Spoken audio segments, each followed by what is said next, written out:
Hello friends, എല്ലാവർക്കും നമ്മുടെ പുതിയൊരു വീഡിയോയിലേക്ക് സ്വാഗതം. അപ്പോൾ നമ്മൾ ഹെവി ആയിട്ടുള്ള ഒരു 2 ചാനൽ പവർ ആംപ്ലിഫയർ ചെയ്യുന്നുണ്ട്. അപ്പോൾ അതിന് വേണ്ടി വാങ്ങിച്ചിട്ടുള്ള കുറച്ച് ബോർഡ്സിൻ്റെ അൺബോക്സിംഗ് ആണ് ഇന്നത്തെ വീഡിയോയിൽ നമ്മൾ ചെയ്യുന്നത്.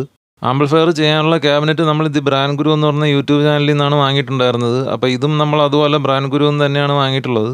അപ്പോൾ ഇനി നമുക്ക് ഈ ഒരു ബോക്സിനകത്ത് എന്തൊക്കെയാണ് വന്നിട്ടുള്ളതെന്ന് നോക്കാം. അപ്പോൾ ആദ്യം തന്നെ കയ്യിൽ കിട്ടിയിട്ടുള്ള സോഫ്റ്റ് ചാർട്ടറിൻ്റെ ബോർഡാണ്. പിന്നെ ഇത് 2 ഹാൻഡിലാണ്. അപ്പോൾ ഇത് നമ്മൾ ഇപ്പോൾ ചെയ്യാൻ പോകുന്ന ആംപ്ലിഫയറിന് ആവശ്യമില്ല. അപ്പോൾ ഇത് നമ്മൾ കണ്ടപ്പോഴത്തേക്ക് വെറുതെ വാങ്ങിയെന്നേ ഉള്ളൂ. അപ്പോൾ നമുക്കിത് പിന്നീട് വേറെ എന്തെങ്കിലും കാര്യത്തിൽ നമുക്കിത് ഉപയോഗപ്പെടുത്താം.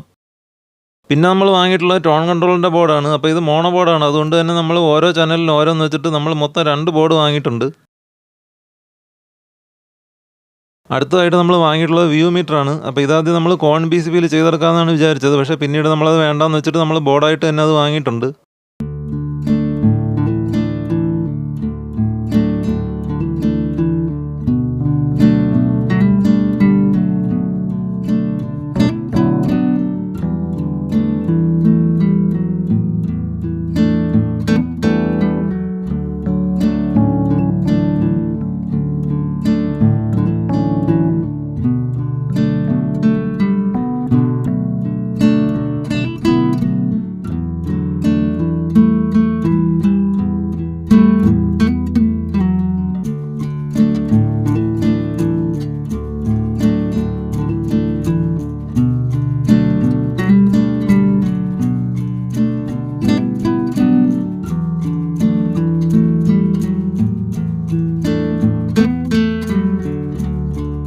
അപ്പോൾ ഈ ബോർഡുകൾ കണ്ടിട്ട് ഇതിൻ്റെ ക്വാളിറ്റി ഒന്നും വലിയ കുഴപ്പമുള്ളതായിട്ട് തോന്നുന്നില്ല. പിന്നെ എനിക്കിതിനകത്തൊരു കുഴപ്പം പറയാനുള്ള എന്താ വെച്ചിട്ടുണ്ടെങ്കിൽ ഇതിൻ്റെ പാക്കിംഗ് ആണ്.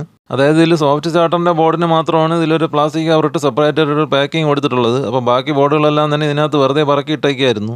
അപ്പോൾ എല്ലാ ബോർഡുകൾക്കും അതേപോലെ തന്നെ സെപ്പറേറ്റ് പാക്കിംഗ് കൊടുത്ത് വിട്ടിരുന്നെങ്കിൽ നല്ലതായിരുന്നു എന്ന് തോന്നി.